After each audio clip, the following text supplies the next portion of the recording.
Assalamualaikum. My name is Sana Arshad. Hope you are doing well. Welcome to my YouTube channel Math Plus Stats. आज की इस video में हम MTH 102 का lecture number 38 से 40 तक करेंगे। तो 38 से 40 तक जब हम करेंगे तो ये लेंथी हो जाएगी, तो इसीलिए इसके 2 पार्ट्स आएंगे। ये पार्ट 1 है और जो इसके बाद नेक्स्ट वीडियो जो अपलोड करूँगी वो होगी पार्ट 2। तो सेंट्रल टेंडेंसी क्या होती है, सबसे पहले तो ये पता होना चाहिए। सेंट्रल टेंडेंसी किसी भी वैल्यूज़ जो गिवन हों उनकी हम जो सेंटर वैल्यू फाइंड करते हैं उनको हम सेंट्रल टेंडेंसी बोलते हैं। यानी कि किसी भी वैल्यूज़ की एवरेज जो हम निकालते हैं वो सेंटर जो वैल्यू होती है वो पूरे डाटा को रिप्रेजेंट कर रही होती है। ठीक है, तो सेंट्रल वैल्यूज़ निकालने के लिए हमें कुछ मेथड की या कुछ टेक्निक्स की ज़रूरत होती हैं। तो इसके हम कुछ मेथड देखते हैं। वो जो फर्स्ट है और सबसे जो बेसिक है वो क्या है जी, अर्थमेटिक मीन है, और इसको हम सिंपल मीन भी कहते हैं। तो जो अर्थमेटिक मीन का डाटा होता है वो 2 तरह से रिप्रेजेंट किया जाता है। एक अनग्रुप डाटा होता है और जो सेकंड होता है वो होता है ग्रुप डाटा। तो इन 2 डाटा की हेल्प से हम लोग इनको करेंगे। तो सबसे पहले हम अनग्रुप डाटा को देख लेते हैं। सपोज़ कि आपको डाटा दिया जाता है, कुछ भी हो सकता है, मैं अभी दे देती हूँ। सपोज कुछ भी ले लेते हैं, 61, 62, 58। तो ये कुछ स्टूडेंट्स की हाइट का डाटा आपको दे दिया है। तो अब वो कह रहे हैं कि आप लोगों ने इसका मीन निकालना है। तो ये अनग्रुप डाटा दिया गया है, ये ग्रुपिंग में नहीं है। तो हम मीन कैसे निकालते हैं? मीन का फॉर्मूला होता है, इसको हम एक्स बार से डिनोट करते हैं, यानी कि एक्स उसके ऊपर बार होता है, इसको इस तरह डिनोट करते हैं। और इसके आगे होता है इस फॉर्म को, इस साइन को कहते हैं सिग्मा। इसको क्या कहते हैं? समेशन या सिग्मा कहते हैं। ये और एक्स और एन होता है। सिंपल इसका फॉर्मूला है ये, X bar is equal to summation X divided by N. अब इसमें समेशन एक्स का क्या मतलब होता है?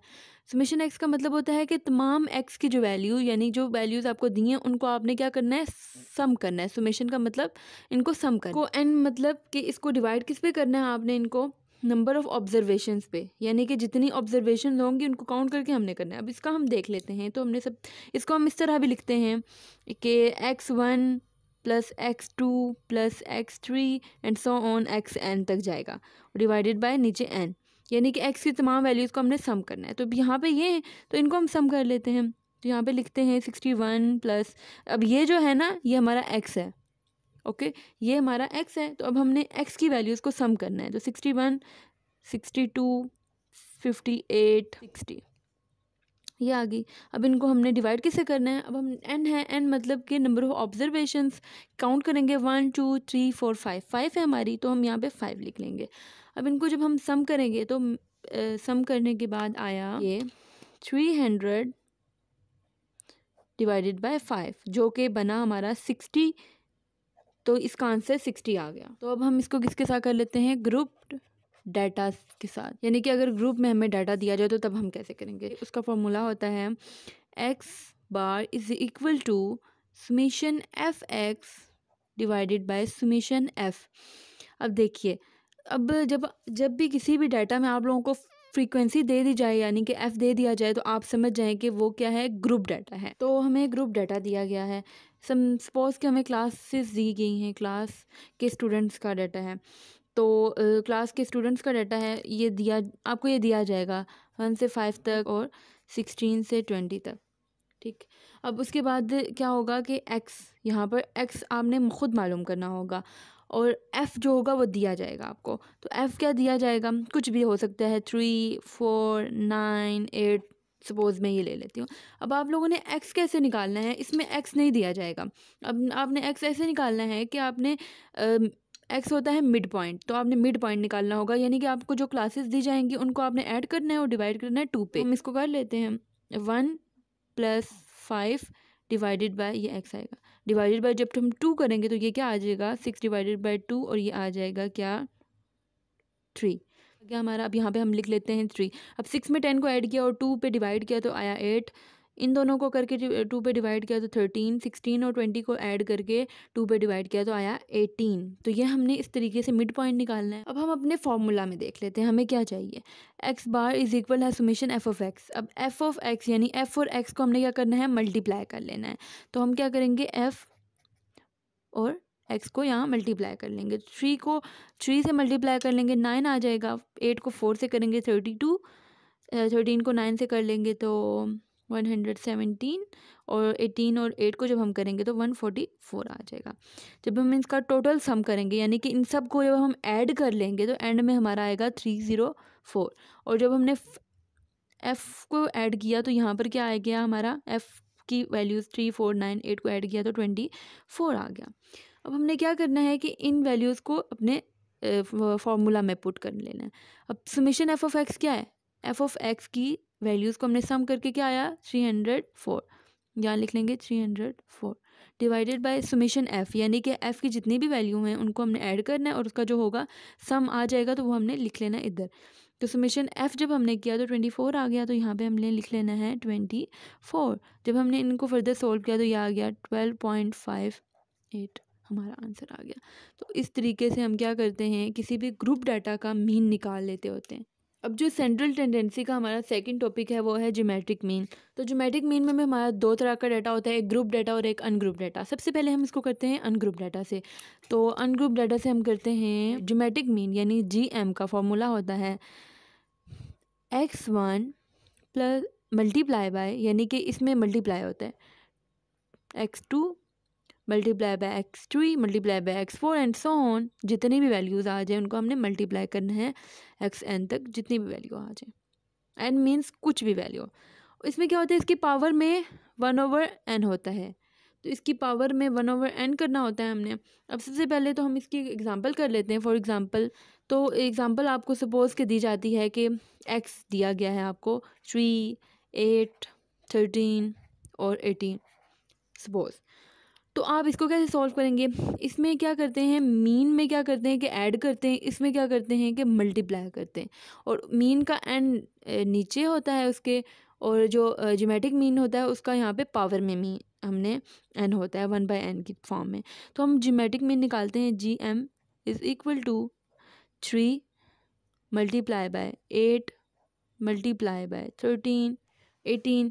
तो इस तरीके से हमने इनको मल्टीप्लाई करना है। मल्टीप्लाई करने के बाद हमने क्या करना है कि इस डॉट का मतलब भी मल्टीप्लाई होता है, आप मल्टीप्लाई डाल दें तो वो भी कोई बात नहीं, मल्टीप्लाई डाल दें। और 1/n है तो 1/n हमने n की जगह क्या लिखना है, n क्या होता है, नंबर ऑफ़ ऑब्जर्वेशंस होता है। तो हमने काउंट करना है इनको 1 2 3 4, तो 4 है, यहाँ पे आ जाएगा 4, हमने लिख लिया यहाँ पे 4।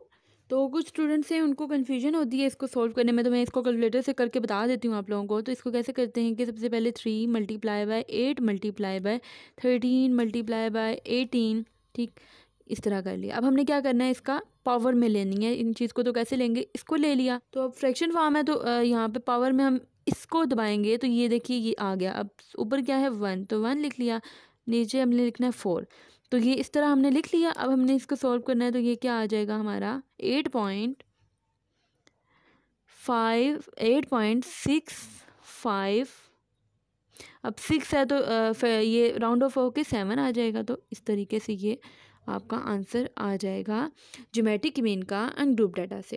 ज्योमेट्रिक मीन को अब ग्रुप डाटा से कर लेते हैं। तो इसका सबसे पहले फार्मूला देख लेते हैं।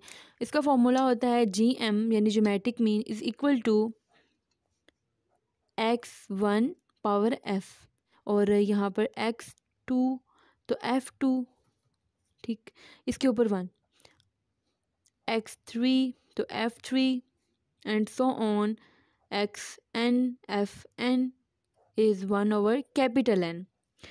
तो जो स्मॉल n होता है वो नंबर ऑफ ऑब्जर्वेशन होता है, और जो कैपिटल N होता है इसका मतलब क्या होता है, इसका मतलब होता है, कैपिटल N का मतलब होता है कि समेशन f, यानी कि जो f है उसका सम जब हम लेंगे तो वो उसको कैपिटल N में रिप्रेजेंट करते हैं।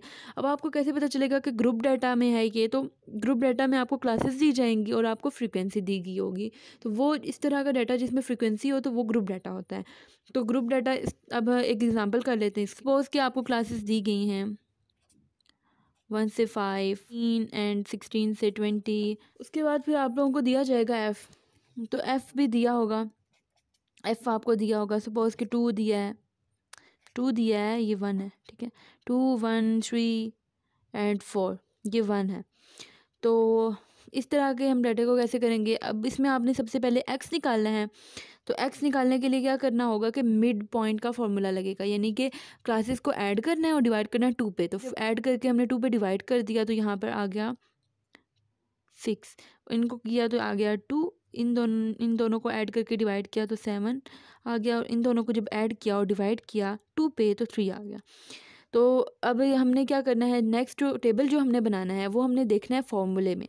फॉर्मूले में बताया गया है कि x को यानी x1 को f1 से की पावर लेना है, और x2 को f2 की पावर लेना है, x3 में f3 की पावर लेना है। तो इसमें हम इस तरह कर लेते हैं, कैसे कि x और ऊपर f कर लेते हैं। अब हर x के ऊपर पावर हम f की लेंगे। तो x की क्या है, यहाँ पे 6 है, तो 6 की पावर हमने क्या लेना है, स्केयर ले लेना है, क्योंकि ये 2 है। इसकी पावर जब हमने 6 की 2 ली तो यहाँ पे 36 आ गया। अब हमने क्या करना है, 2 की पावर 1 लेनी है, 2 की पावर 1 लेना है, क्योंकि f 1 है, तो ये आ गया 2। 3 की पावर जब हम लेंगे 4 तो आ जाएगा 81। अब इसको हमने क्या करना है आगे के, अब फॉर्मूले में इन चीज़ों को पुट करेंगे। अब हमारा क्या था, ज्योमेट्रिक मीन में GM is equal to x1, f1 की वैल्यू ये क्या है 36, मल्टीप्लाई बाय, डॉट मतलब मल्टीप्लाई बाय 2, मल्टीप्लाई बाय 3 43, और मल्टीप्लाई बाय 81, और होल में 1/n, कैपिटल N। तो कैपिटल N मैंने आप लोगों को क्या बताया था कि क्या होता है, समेशन f होता है, समेशन f की वैल्यू। तो समेशन f की वैल्यू क्या है, इस वैल्यू को हमने क्या करना है, सम करना है। तो सम करने के बाद ये आ गया 10, तो समेशन f आ गया 10। इस जगह हमने क्या लिख लेना है, 10। सॉल्व करेंगे तो ये आ जाएगा 4.26, 4.26, और ये जो 6 होगा ये राउंड ऑफ हो जाएगा और 7 आ जाएगा। तो इस तरीके से हम ग्रुप डाटा से ज्योमेट्रिक मीन को फाइंड कर सकते हैं। तो अब जो हमारा थर्ड टॉपिक है सेंट्रल टेंडेंसी का, वो है वेटेड मीन। तो हम अब वेटेड मीन को देख लेते हैं। इसका फॉर्मूला होता है x bar is equal to weighted mean 1 multiply by x1, यानी कि वेटेड मीन के 1 को x1 से मल्टीप्लाई करना है, फिर प्लस करना है 2x2 से, और फिर उसके बाद w3 x3 and so on wn और xn, ये इस तरीके से होता है। तो इसके साथ आ जाएगा w1 plus w2 and so on wn। तो इसको मैं करा लेती हूँ कि सपोज़ कि x आपके पास है, कुछ वैल्यूज़ x है और w है, ठीक। तो x को हम देख लेते, 3 है, 6 है, 2 है, 9, 2 3 एंड 4। तो इसको आप कैसे सॉल्व करेंगे, तो आपको ये दिया होगा तो आपने कैसे सॉल्व करना है, वेटेड मीन, वेटेड को x से मल्टीप्लाई करना है। तो यहाँ पे एक और कॉलम जो हमारा बनेगा वो कौन सा होगा कि x w और x, यानी कि w और x को हमने मल्टीप्लाई करना है। तो हम हर w की वैल्यू को हर x की वैल्यू से मल्टीप्लाई करेंगे। 9 को 1 से करेंगे तो 9 आ जाएगा, यहाँ पे 3 को 2 से करेंगे 6 आ जाएगा, यहाँ पे हम करेंगे तो 18 आ जाएगा, और जब इनको हम करेंगे तो यहाँ पे 8 आ जाएगा। अब हमने क्या करना है कि इन सब को सम लेना है, यानी कि अब हम इनको यहाँ पे इसके फॉर्मूले में सबसे पहले लिख लेते हैं। तो x bar is equal to w1 x1, इनको जब हमने मल्टीप्लाई किया तो ये आया वैल्यूज़, इनको लिख लेते हैं 9, ऐड करना है 6 प्लस 18 प्लस 8। तो इस तरह से फॉर्मूले में पुट कर दिया, और नीचे क्या आएगा, नीचे आएगा w1 प्लस w2, यानी कि w की जितनी वैल्यू वो होंगी। तो w की वैल्यूज़ ये 9 प्लस 2 प्लस 3 प्लस 4, ये आ गया। अब इन सब को जब हमने ऐड किया और इनको भी ऐड किया तो यहाँ पर क्या आ गया 41, और यहाँ नीचे आ गया 18। तो इसको जब हमने सॉल्व किया तो ये एंड में आया 2.272। तो इस तरीके से हम क्या करते हैं कि अपना वेटेड मीन को निकाल लेते हैं। तो ये थी आज की वीडियो जिसमें हमने पार्ट 1 किया है, 38, 39 और 40 का लेक्चर्स को मैंने करवाया है, वो ये पार्ट 1 था। अब जिसके बाद जो वीडियो आएगी वो होगी पार्ट 2, इसी का होगा, इन्हीं लेक्चर्स का होगा, बट वो पार्ट 2 होगा बिकॉज ये बहुत लंबी हो जाती वीडियो, इसीलिए पार्ट 2 आ जाएगा। आई होप मेरी इस वीडियो से भी आप लोगों की हेल्प हुई होगी। अगर आप लोगों की हेल्प हुई है तो मुझे कमेंट सेक्शन में बताना है, बिकॉज मुझे वेट रहता है कि आप लोगों को समझ आई है या नहीं आई। तो जब आप कमेंट करते हैं तो वो क्लियर हो जाता है कि आप लोगों को समझ आ गई है। तो उसके बाद लाइक करना है, शेयर करना है अपने फ्रेंड्स के साथ, सब्सक्राइब करना है मेरे चैनल को, बेल आइकन को प्रेस करना है। ओके जी, अल्लाह हाफिज़।